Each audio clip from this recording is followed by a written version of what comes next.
YCP agent జడ శ్రవణ్ ఉప ముఖ్యమంత్రి పవన్ కళ్యాణ్ పై చేస్తున్న ఆరోపణలు కాకినాడ రూరల్ ఎమ్మెల్యే పంతం నానాజీ తీవ్రంగా ఖండించారు. శుక్రవారం ఎమ్మెల్యే మీడియాతో మాట్లాడుతూ గతంలో ఇతర రాష్ట్రాల్లో ఘర్షణలు సృష్టించిన శక్తులు ఇప్పుడు వైసీపీ రూపంలో ఏపీలో మతాలు కులాల మధ్య చిచ్చు పెట్టాలని చూస్తున్నాయని ఎమ్మెల్యే మండిపడ్డారు.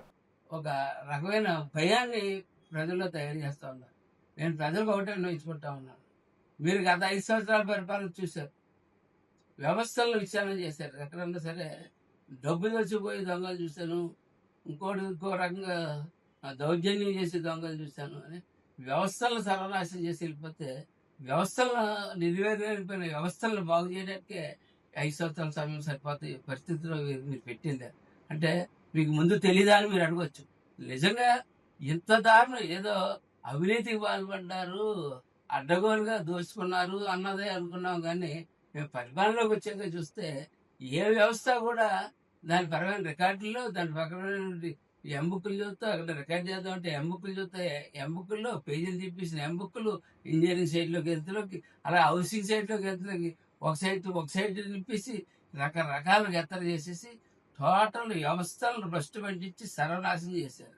ఈ వ్యవస్థల రిపేర్కే చాలా కాలం పడతా ఉంది దానికి. అయినా సరే అనుభవం గల చంద్రబాబు నాయుడు గారు, ఎంతో మంచి హృదయం గల పవన్ కళ్యాణ్ గారు ఇద్దరు కలిసి కేంద్రం నుంచి కూడా పెద్ద ఎత్తున నిధులు తెచ్చి వాళ్ళ రాష్ట్రంలో కనెక్టివిటీ కల్పించారు. ప్రతి చోట రోడ్లో ఒక చోట నుంచి చోట వెళ్ళాలంటే కనెక్టివిటీ కల్పించారు. తెల్లారులోకి పరిశీలిస్తా ఉన్నారు.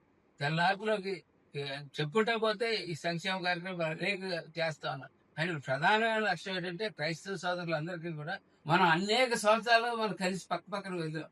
రాను కొంతమంది నా కుటుంబంలోనే కొంతమంది క్రైస్తవ మతం తీసుకున్నారు. క్రైస్తవ మతం వాళ్ళకి నచ్చిన మతం వాళ్ళు తీసుకుంటారు. అసలు సనాతన ధర్మం అంటే అసలు యూస్లెస్లో ఇవి ఆఫీస్ కట్టుకాడికి సనాతన ధర్మం అంటే ఏంటో తెలుసా? అసలు ఈ మతాలు పుట్టకముందే పుట్టినటువంటిది సనాతన ధర్మం. ఆ సనాతన ధర్మం తర్వాతే మతాలు పుట్టాయి. అది ఎవరైనా సరే ముందు తెలుసుకుని సనాతన ధర్మం అంటే మీరు ఏదేదో అర్థాలు తీసేసి ఏదేదో మాట్లాడేసి ఏదేదో లెక్కలు వేసేసి ఏదేదో ముద్ర వేసేవద్దని చెప్తా ఉన్నారు.